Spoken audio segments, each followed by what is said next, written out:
in this particular order. Jamie, if you can introduce yourself, we've got 2 new people on the call. Well, hello, everyone. My name is Jamie Conway.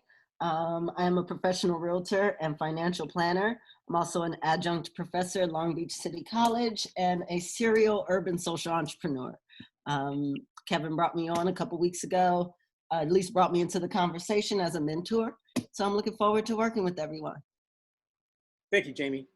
Okay, Ted. I'm Ted Milner, Executive Temps, and we service the entertainment industry with personnel in the studios and networks, and been doing that for about 30 years. Okay, great. Thank you, Ted. Lou? Hi, my name is Louis Libin, and I sort of have two positions. One of them with Sinclair Broadcasting. I'm the Vice President for Spectrum Policies and Technology, which is wireless stuff. And then I have a consulting company, which is called Broadcom, and I run that. And Kevin and I have been together for quite a while, and we're looking forward to making positive improvements in our society. So, I'm hoping that this is a terrific group. Great. Charlotte? Hi, I am the Regional Director for ICT Digital Media for Los Angeles and Orange County Community Colleges, totaling 28. I look forward to working with each and every one of you. Okay, thank you, Charlotte. And David? Good afternoon, everyone. My name is David Hall. I am the Career Education Specialist for the Media and Design Department at Santa Monica College. And I have about maybe 18 years of workforce development, and I usually specialize in job placement, business engagement, and some of the WIOA things that I did before, but now since I'm at Santa Monica, we're actually doing direct placement for the students on campus. Great, thank you, Dave. All right, so thank you. Did somebody have a question or statement? Okay, great. Well, guys, the reason why I think we're meeting is I'm trying to set up a recurring Monday Zoom to plan and launch a 8-week experience for community college students. And the culmination of this planning will hopefully get us 30 students from the community college system who would be the inaugural cohort for us to mentor to a conclusion. And the conclusion, working backwards, is going to try and get them career ready.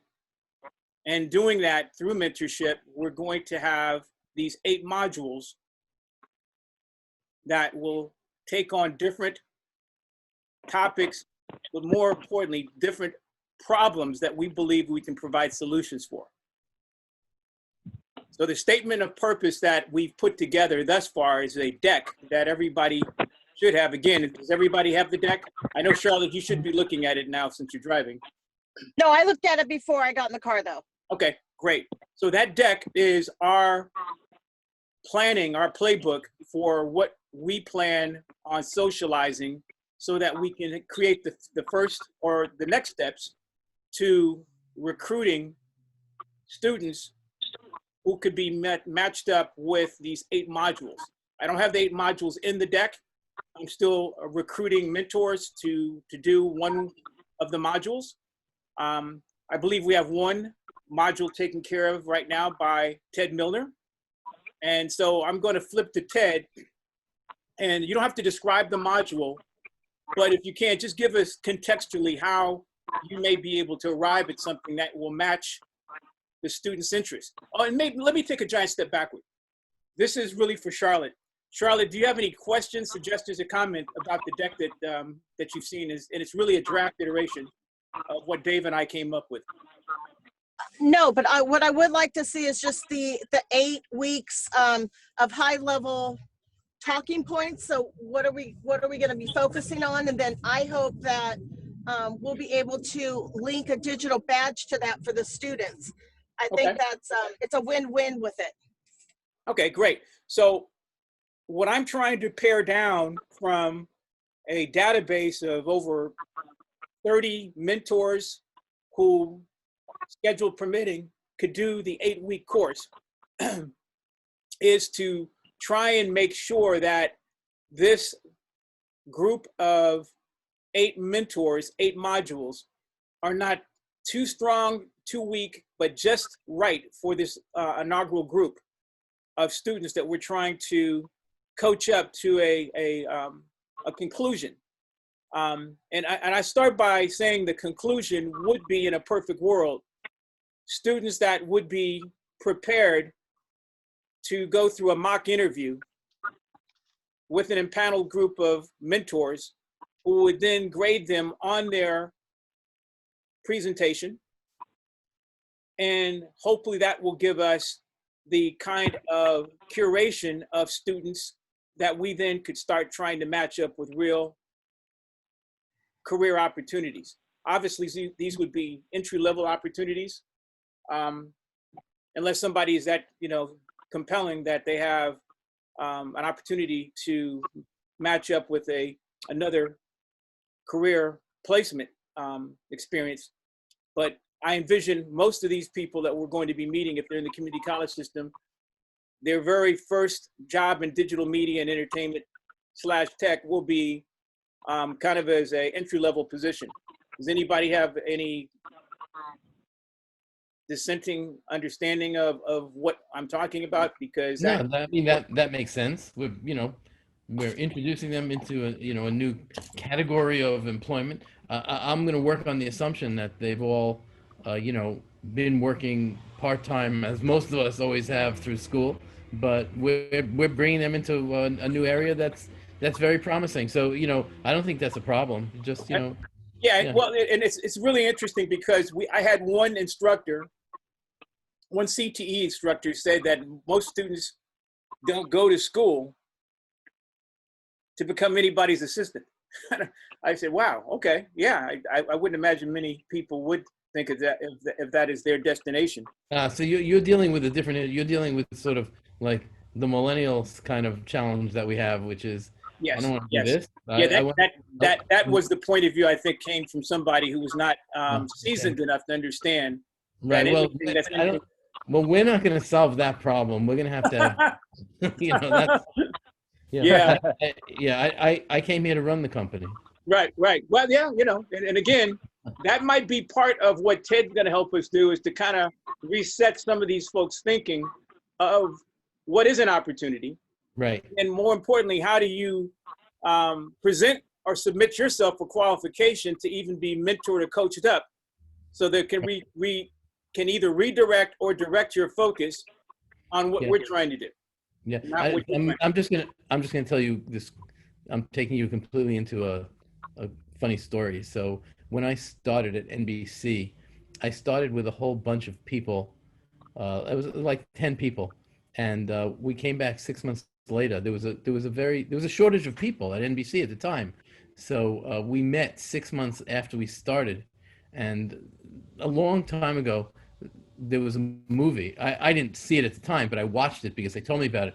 It was by this, I'll say, silly comedian. He's really kind of dumb. This Jerry Lewis, I think, is the name. Does anybody remember him? Really, I don't recommend it because it's dumb. But it was called How to Succeed in Business Without Really Trying, and that's what it was when we started at NBC. And we were really a diverse group, but it had nothing to do with the group. It was just they needed us to be shifting positions so quickly. It was like, wow, one day we're in this little cubicle. Then they said, oh, no, move over there and move over there. And that's the kind of things, the mentoring, where what I look at, envision as though we need to make sure that all of our participants and students who may not be students anymore, now they're in the real world, that they realize it's not about this first position that you have, that you might be assistant to somebody, that it's really about, no, this is, you're on a spring, and you're going to be popping from one place to the next until you reach that level that you want to. But you have to start at the bottom. It's like the video games, you know, you're jumping up. And that's because that's really what life is about. Nobody starts where they want to end up. You know, we just have to, you have to go with the program, and you have to, you know, learn, just suck in all this knowledge that you can. And, you know, that's, you know, yeah. Well, yeah, Lou, I mean, that's what we call life, real life. Exactly. And just a little context. Lou and I have known each other since 1996. The Atlanta Olympics was when we met, where he was the the chair of the Atlanta Olympic Broadcast Committee, Lou? Well, I was chairing the wireless side of it. Yes. Yes. Okay. And at that point, Lou was the director of technology for NBC. And he's very demure in explaining and sharing all of his accomplishments, but he really does have a mission to teach students or anybody who's really looking to be working competitively at this point next year in communications, whether it be broadcast or satellite, infrared. I mean, any of the disparate ways to provide communication. And so part of it is exactly this issue that you brought up, and that's why I'm coming back to it with, you know, I'm laughing about it. Nobody could be the president of the company day one, but unfortunately, that's one of our challenges is we have to very, very gently, you know, teach all these kids, because they're kids, that we want you to be president. We really do. You just have to you have to just, you know, get at the bottom, and you have to swallow your pride. And, you know, my best professor, we would come into the room and he would be sweeping the floor, and we'd try to grab the broom from him. He said, no, I'm a regular person just like you. I want to show you. And that's really what it is. If we mentor these kids, we're not going to take them and show them, look, we can wear suits and that'll be great. No, we want to show them, well, we can clean the floor just like they do, because we need to do the same tasks, and then you're going to grow from it. Okay. So I'm going to get back to Ted, but Charlotte, so this is really between Charlotte and Ted. I mean, Charlotte and Lou.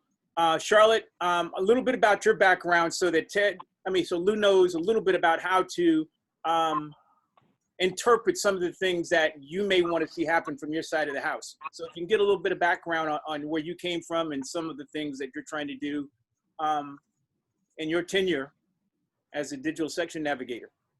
Okay, well, started out 30 years ago working for an aerospace company in IT.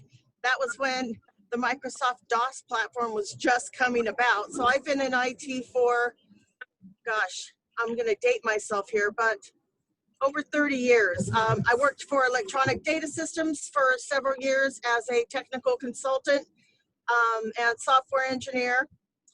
Then I went and I stayed home for 10 years with my kids. So I ran a nonprofit for education, which is what brought me into education, focusing more on the grant writing, visionary for schools on what the platforms were that they needed to bring into the classroom with smart boards, computer labs and such. And that is actually how Microsoft found me. So I spent many years with Microsoft in small business and education.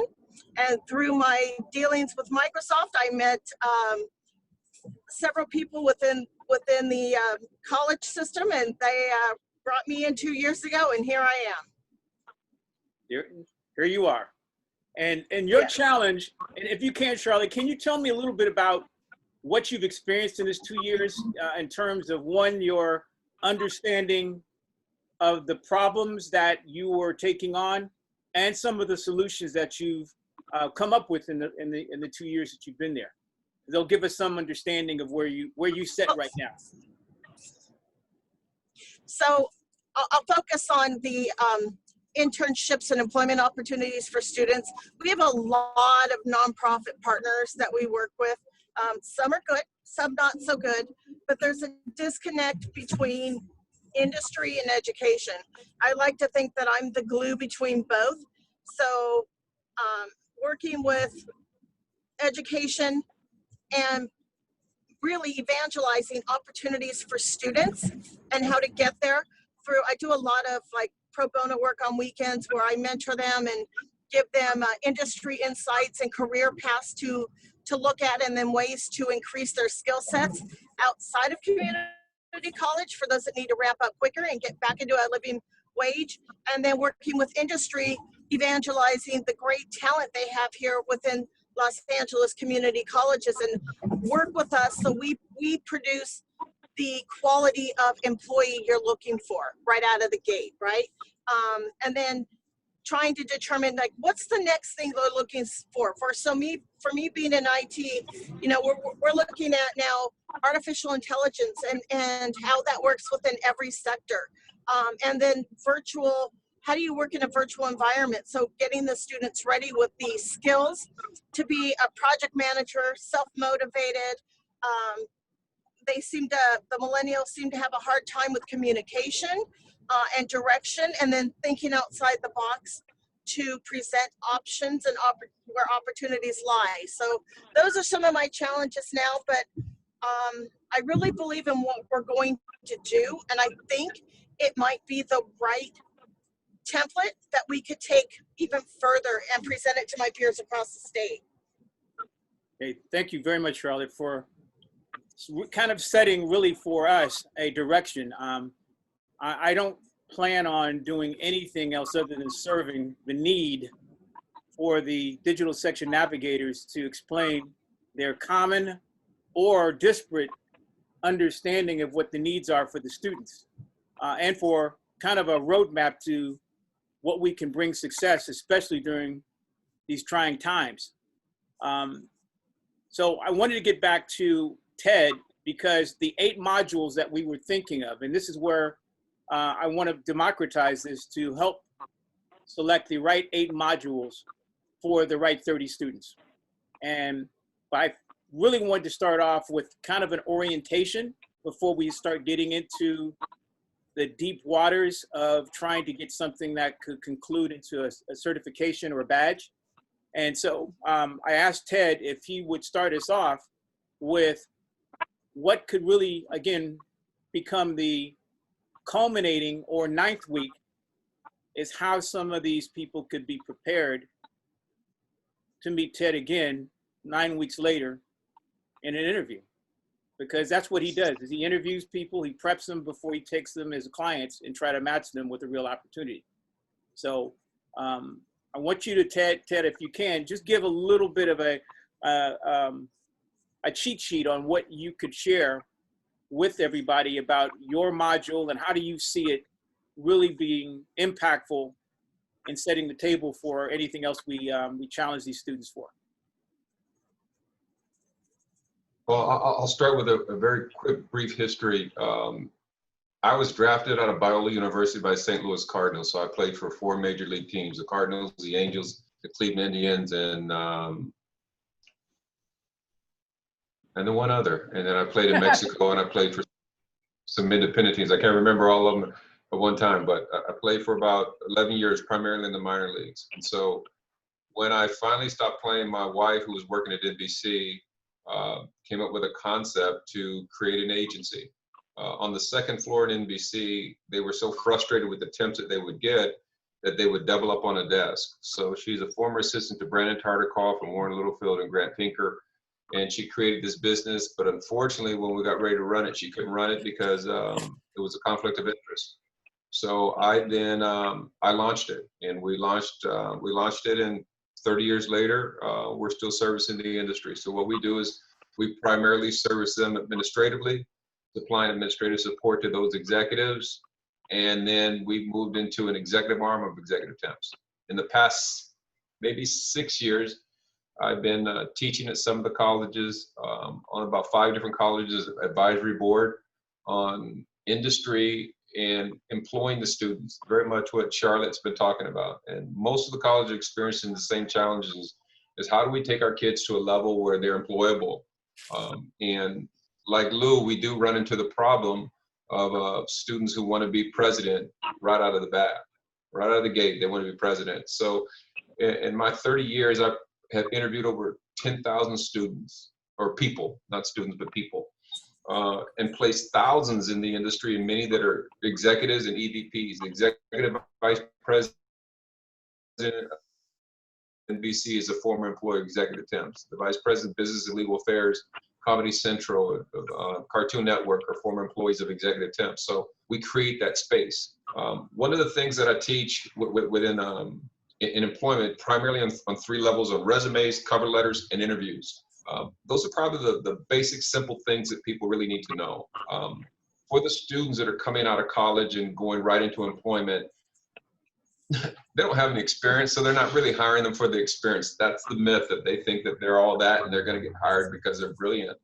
And sometimes many of the students talk too much about their ambition, and they don't get hired because they're too ambitious. And so when the executives privately have the conversation about what each other thought about that individual, they will hire the person with less experience because they'll be more committed to the job than the person that's probably a little sharper, but they won't focus on being at that desk, or they won't focus on doing that job for more than 2 months, and they'll be off to another division, putting their nose in other people's businesses, and then we'll be searching for another assistant or support staff all over again.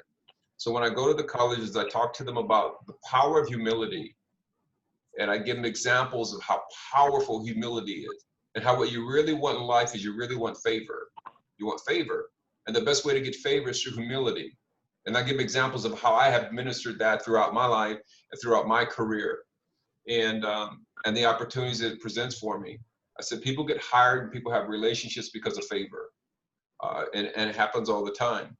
We created a program, well, not we, but my wife created it, that goes out to HBCUs, and we've been doing that probably close to about 11 years now. And as a result of that, we bring students here, and 30 of them are interning and being paid for internships within the industry. 90% of those kids who were eligible for hire are working full-time now within the industry. So we coach them. We coach them on how to, excuse me, guys, just for a second. We coach them on how to really run that business, and how to interview. I had a kid who was a part of our cohort in 2017, and he was up for a full-time position just a couple weeks ago. And he called me and he said, they call us Mama Ted, Papa Ted, Mama Stacy. And he says, I just need a little help because I had this interview. So I spent about 10 minutes with him and coached him on the interview. This is what you're going to say. This is what you're not going to say. But this is what they're hiring for. This is what they need. So I don't want you to talk about your 5-year plan and your ambitions. They're going to ask you about that, but they're not asking you because they want to make those dreams come true for you.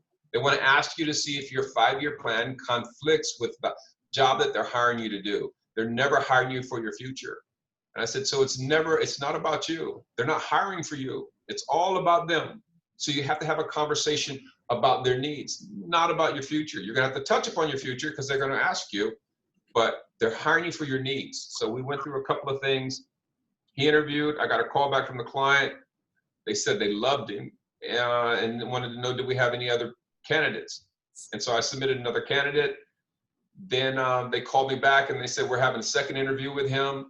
And after the second interview, they said, we want to cancel the interview with the other person. We're moving forward. We're going to hire him.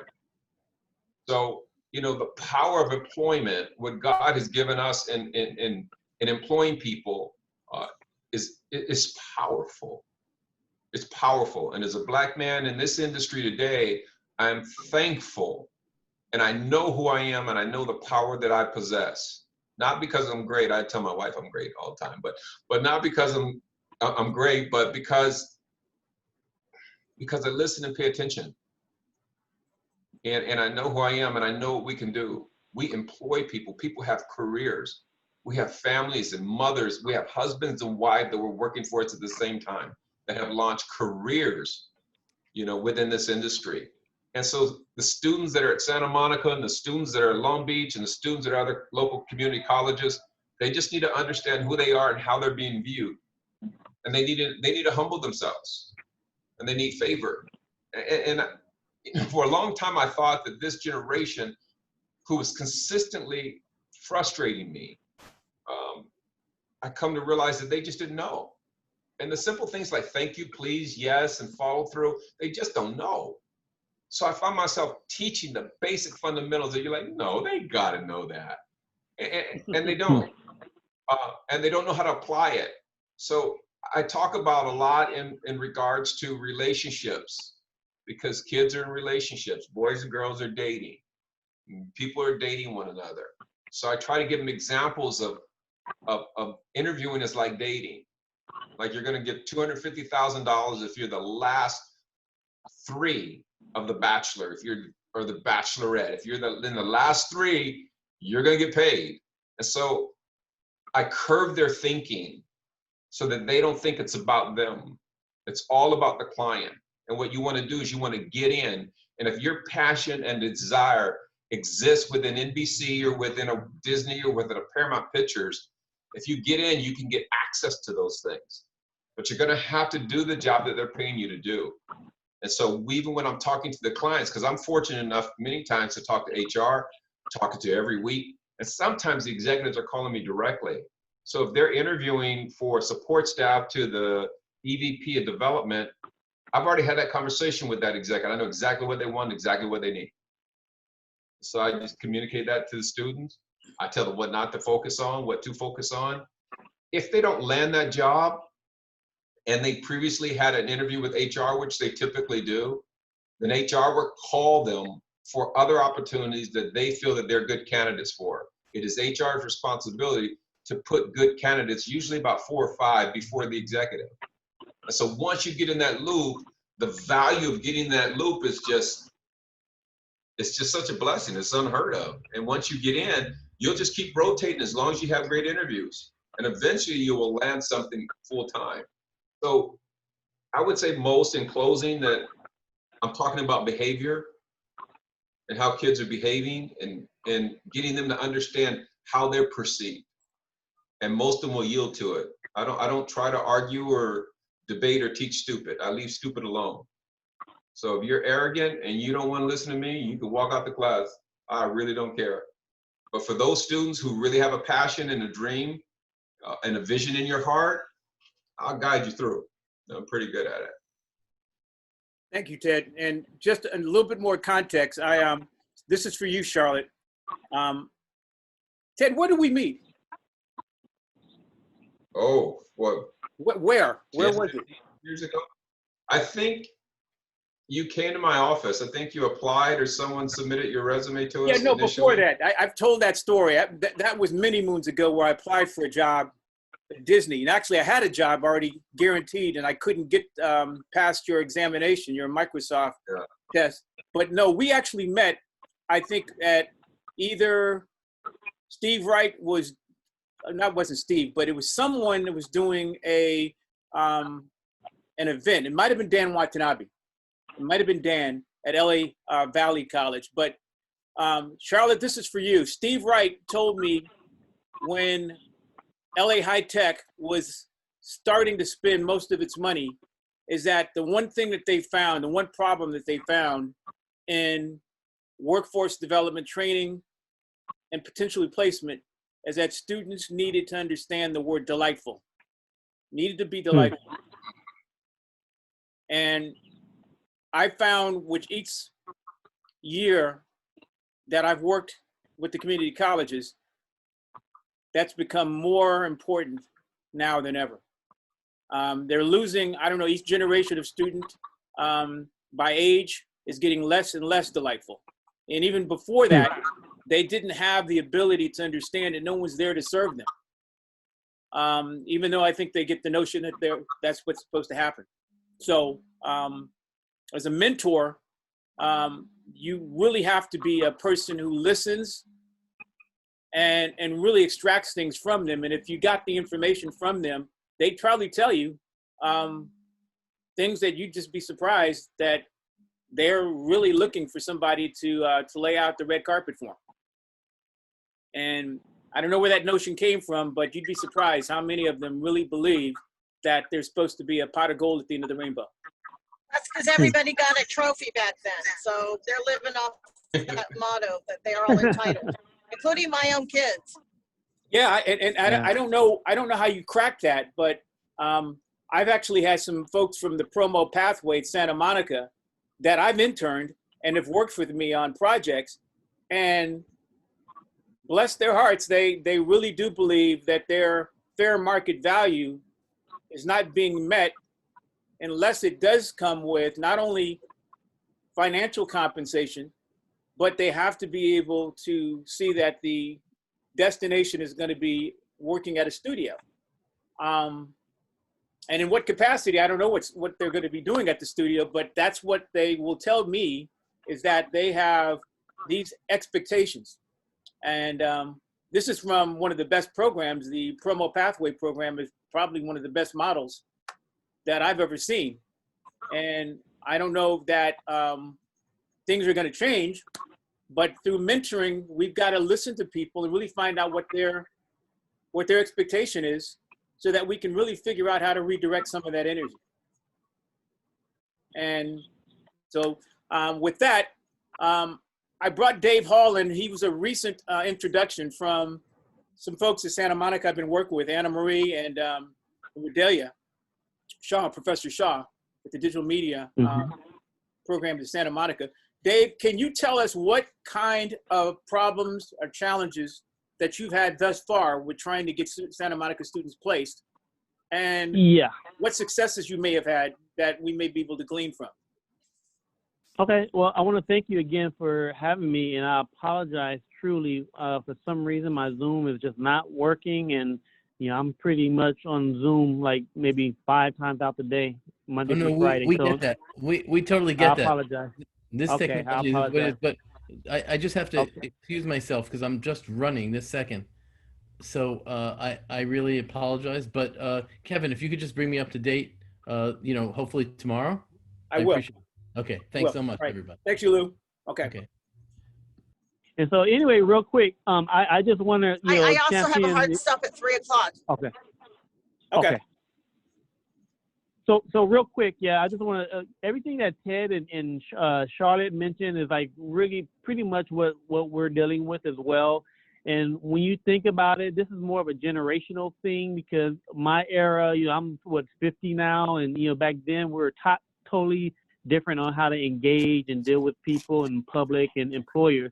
So I think this is something that's really based on this new age idea of everybody's entitled. So the idea of mentoring is like the ideal thing when it comes to trying to get individuals placed. And I really am a big proponent of mentoring, because that's the only way you can get down to those levels and layers of each individual. And when you look at it through the equity lens, it's more or less identifying each individual and finding out exactly what they need to get where they want. And mentoring, I think, is a really good tool to do it.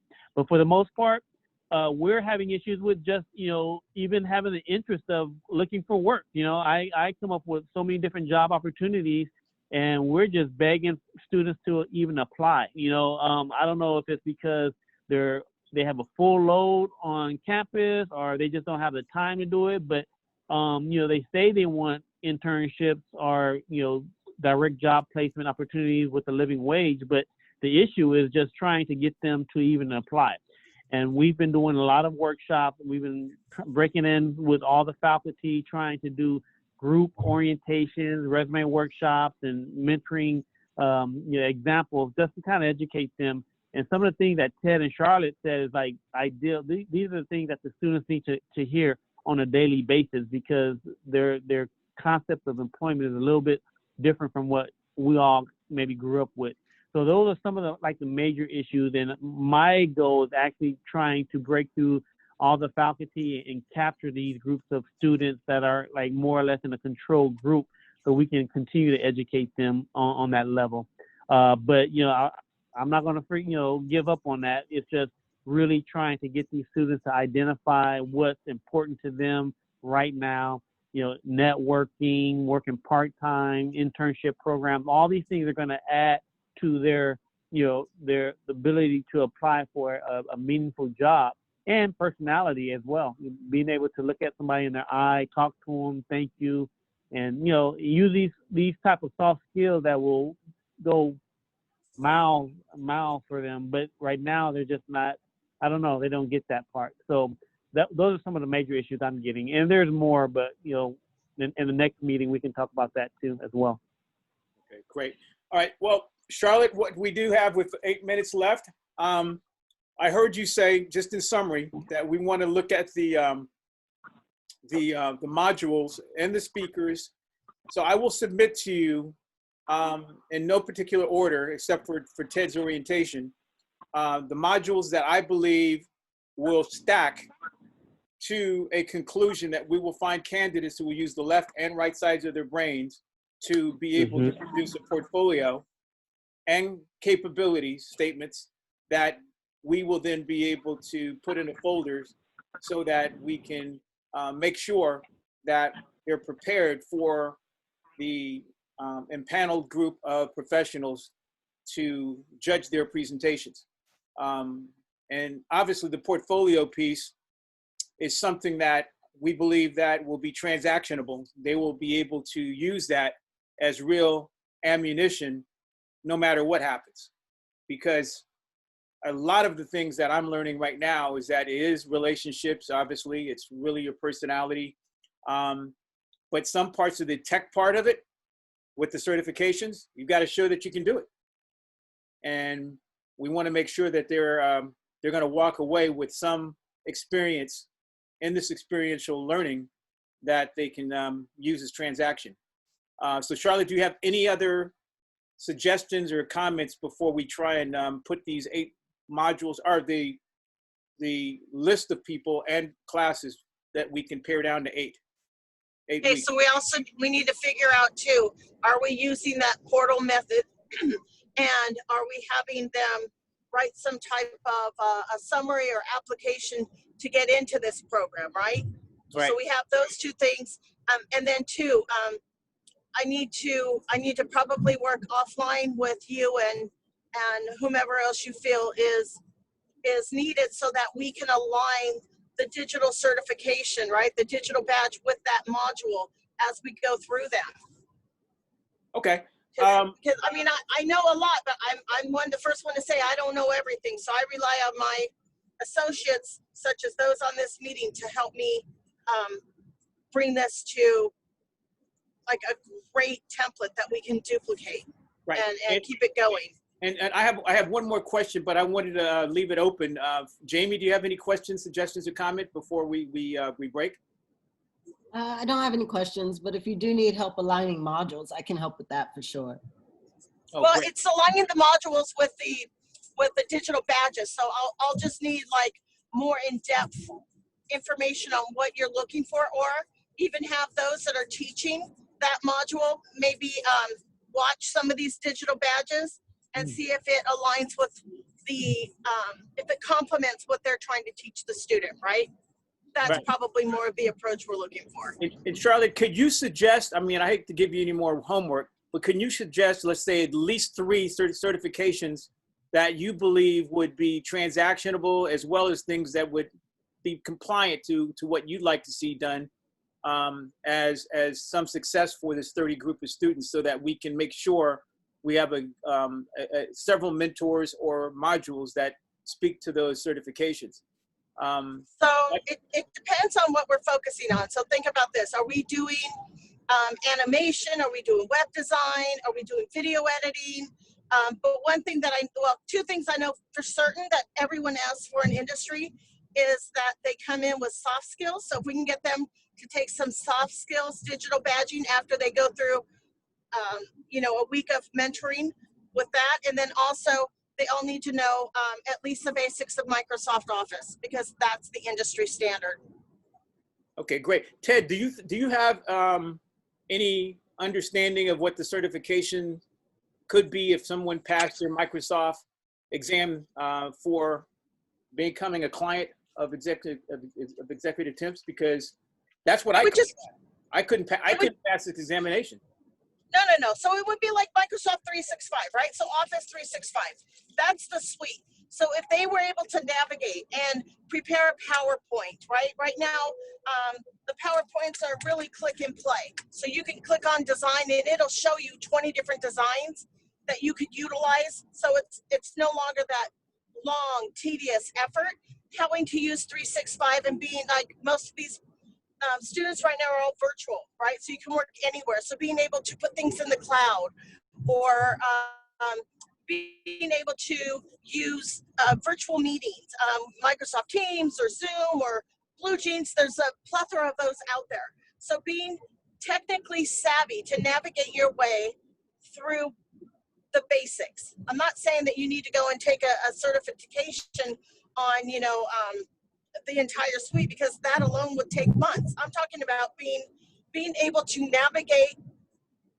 in a timely manner and produce whatever was requested upon you. Maybe it's scheduling meetings to begin with. Maybe it's collaborating on a document with others. So being able to use those tools within that platform to have a successful outcome is what I'm saying. Okay. Right?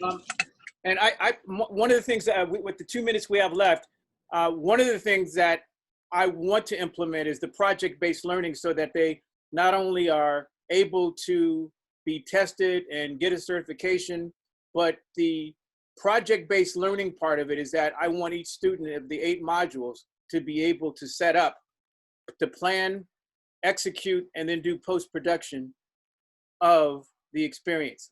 Whether we use Zoom or Microsoft Teams, whatever we do, that is going to be what every student will get a chance to be part of that experience. So we took 2 or 3 to each module, and they actually produce the minutes, the outcome of that webinar.